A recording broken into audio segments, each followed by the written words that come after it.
राधे राधे, जय श्री कृष्णा। कल हल षष्ठी थी और कल हल षष्ठी के दिन इतना सारा सामान जो है सब भक्त जो है चढ़ा कर गए हैं माता हल षष्ठी में।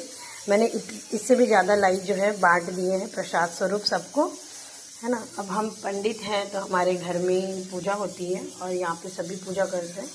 कई भक्त ऐसे होते हैं जो देखिए आलू और प्याज दोनों चढ़ा के चले जाते हैं, प्याज भी चढ़ा देते हैं, दान कर देते हैं। तो चावल तो मैंने रख लिया है, आलू भी इतना आलू है देखिए आप, है ना। दाल भी है और दाल भी मैं बनने के लिए रख दी हूँ और सब्जी मैं अभी तड़का लगाने वाली हूँ। ये देखिए मैं यहाँ पे सेम काट के रखी हूँ, आलू है, टमाटर है और ये सारी जो सामग्री है मैं इसलिए आपको दिखा रही हूँ क्योंकि ये सामग्रियाँ जो हैं ये दान में मिली हुई सामग्री है। अब बात आती है कि दान में मिली हुई सामग्रियों का हम अगर भोजन बनाते हैं, पंडित के घर में ये आ गया, आप तो चढ़ा दिए, चढ़ाने के बाद ये हमारे घर में दान स्वरूप आ गया, आपने चढ़ा दिया भगवान को, है ना। अब हमारी तो कमाई है ये, है ना। आपने चढ़ाया, हमारे घर आया, अब हम हमारे गोपाल जी को क्या भोग लगाएंगे, हमारे ठाकुर जी को हम क्या पधराएंगे। तो हम भाई वही चीज़ पधराएंगे ना जो हम खाते हैं और ये हमारी कमाई है ना। तो ये देखो मैं इसी आलू को बनाऊंगी और इसी टमाटर इसी सेम को बनाऊंगी जो मुझे दान में मिला है।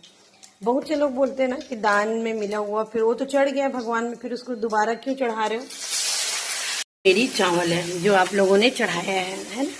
तो आप जो देते हैं उस ये तो चढ़ गई है भगवान में। बहुत से लोग का यही क्वेश्चन रहता है कि ये तो भगवान को हमने चढ़ा दिया है और ये अब भगवान को भोग लग गई है तो दूसरे बार इसको क्यों भोग लगाओगे। ऐसा नहीं है, इसको आपने चढ़ाया है भगवान को, है ना, और ये हमारी कमाई है। हम इसको आप हमको चढ़ा दिए, भगवान को चढ़ाने के बाद ये हमको मिला है। अब हम इसका प्रसादी बनाएंगे और हमारे ठाकुर जी को भोग लगाएंगे बहुत ही प्यार के साथ। क्यों? क्योंकि यही हमारी कमाई है। जितने पंडित हैं, जो भी हैं, जो पुरोहित होते हैं, उनको आप अगर बुलाते हो, उनको अगर आप कोई भी दान दक्षिणा करते हो, चाहे फ्रूट्स हो, ये देखिए ये फ्रूट्स है मेरे पास, कल हल षष्ठी में ये सारे फ्रूट्स आप लोगों ने चढ़ाए हैं, ये देखिए। तो जितने फ्रूट्स वगैरह हैं, जितने फल फूल से लेकर के सब्जियों से लेकर के दाल चावल तक हैं, तो ये सारी सामग्रियाँ हम जब भी बनाएंगे तो पहले ठाकुर जी को ही भोग पधराएंगे। क्यों? क्योंकि ये हमारी कमाई है हमारे घर में, और कहाँ से आएगा, है ना। आप लोग जो देते हो वो हम कमाते हैं, उसको हम अपने ठाकुर जी को भोग लगाते हैं। इसलिए ऐसा ना सोचे कि ये भोग लग चुकी है और अब इसको क्या करें, इसको आप नहीं लगा सकते।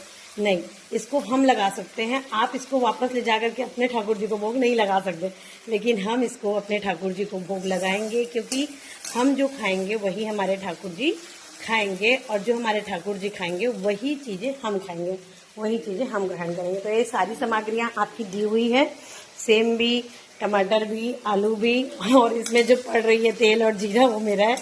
तो ऐसे मिल करके जो है ठाकुर जी को रोज हमारा भोग लगता है। दूसरी सबसे इम्पोर्टेंट बात ये है नारियल, जो कल हल षष्ठी में आप लोगों ने चढ़ाया है, आप लोगों ने दान कर दिया। अब बहुत से लोग बोलते हैं कि इसका आधा करिए, आधा प्रसाद हमें दीजिए, आधा प्रसाद आप रख लीजिए।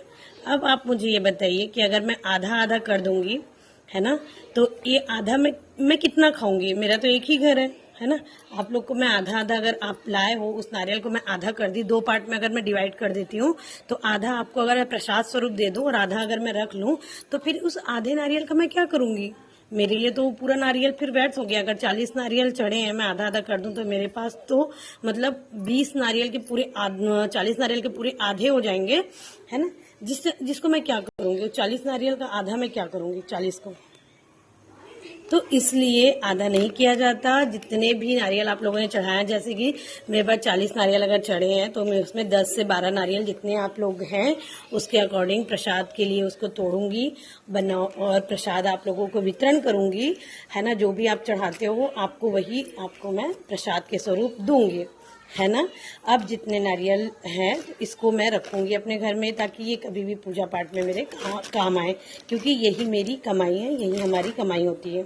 दूसरी बात कि ये जो है ये नारियल, आप बोलते हो कि ये नारियल जो पंडित जी के घर से हम लेते हैं तो उसको आप कम कीमत में दीजिए करके, हम पंडित लोग देते ही हैं कम कीमत में। जैसे मार्केट में अभी ये 40 से 50 रुपए की एक नारियल बिकती है, लेकिन हम इसको दे रहे हैं आपको 20 रुपए में। 20 दे देते हैं, 25 दे देते हैं, जैसे भी मतलब जितना भी रेट होता है उससे कम ही देते हैं।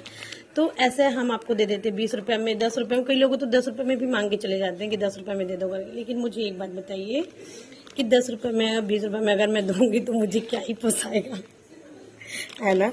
तो थोड़ा सा सोचिए, और जो भाव आप बाजार में नहीं दे सकते हो तो यहाँ कुछ पैसे दे करके आप ये नारियल ले सकते हैं। दूसरी बात कि बहुत से लोग फिर से यही क्वेश्चन करते हैं कि ये वाली नारियल जो है ये भगवान में एक बार चढ़ चुकी है, दोबारा इसको नहीं चढ़ाएंगे। तो देखिए, ये नारियल आप चढ़ा सकते हैं, क्योंकि ये आप हमसे पैसा लेकर के जा रहे हैं और इसको आप ले जाएंगे पैसा दे करके। इसका अगर आप मूल्य अदा कर दिए हमें, तो इसको आप दोबारा भगवान जी को अर्पण कर सकते हो, क्योंकि ये आपको हमेशा ऐसे ही होता है। आप मंदिरों में भी, बड़े से बड़े छोटे से छोटे मंदिरों में भी अगर आप जाओगे तो आपको नारियल जो है रिपीट ही मिलेगा, क्योंकि इतने सारे नारियल कहाँ से लाएंगे। जितने नारियल नहीं है उससे ज़्यादा तो भक्त हैं, भक्त आएंगे तो भाई नारियल की तो फिर उसमें कमी हो जाएगी ना। इसलिए नारियल रिपीट होते जाता है। जो आप मंदिर में चढ़ाते हो, कुछ नारियल आपको मिलते हैं प्रसाद स्वरूप, और कुछ को जो रहते हैं उनको सैघा नारियल रख करके, क्योंकि सभी नारियल अगर तोड़ देंगे ना तो खराब हो जाएगा। हर भक्त अगर बोले कि मेरा नारियल तोड़ के मुझे प्रसाद दो, तो फिर वो खराब हो जाएगा। उसको पंडित जी भी कुछ नहीं कर पाएंगे, उसको आप भी कुछ नहीं कर पाओगे, है ना, और वो नारियल वेस्ट हो जाएगी। इसलिए ऐसे ही रहने दीजिए जो चल रहा है ना। तो थोड़ा सा सोचिए, विचार कीजिए, आपके विचार के लिए ही मैंने ये वीडियो बनाई है। और जो भी आप दान करते हैं अच्छा दान कीजिए, क्योंकि पंडित के घर पे जाकर के, पंडित जी के घर में जाकर के वो दान आपके ठाकुर जी को भोग लगता है, हमारे ठाकुर जी को भोग लगती है। तो चलिए तो ये देखिए हमारी सब्जी जो है बनने वाली है। अब मैं आलू को निकाल लूँगी और वो फ्राई करूँगी, है ना। तो आज के लिए बस इतना ही वीडियो आप लोगों के लिए बना रही हूँ, ताकि आप लोगों को समझ में आए कि आपका दिया हुआ दान हम स्वीकार करते हैं, हमारे प्रभु को वो भोग लगती है। और आज हम अपने ठाकुर जी के आपको दर्शन कराते हैं। ये देखिए हमारे ठाकुर जी। और अभी हमारे ठाकुर जी जो है, रात्रि का समय हो गया है, अभी इनके लिए भोजन प्रसादी बन रहा है, और भोजन कराने के बाद इनको दूध पिला करके सुलाया जाएगा। तो हमारे ठाकुर जी की तरफ से आप सभी भक्तों को राधे राधे। और आप लोग भी कमेंट में जरूर राधे राधे लिखिए। आई होप आप लोगों को आपके सवालों का जवाब मिल गया होगा, आशा करती हूँ। राधे राधे।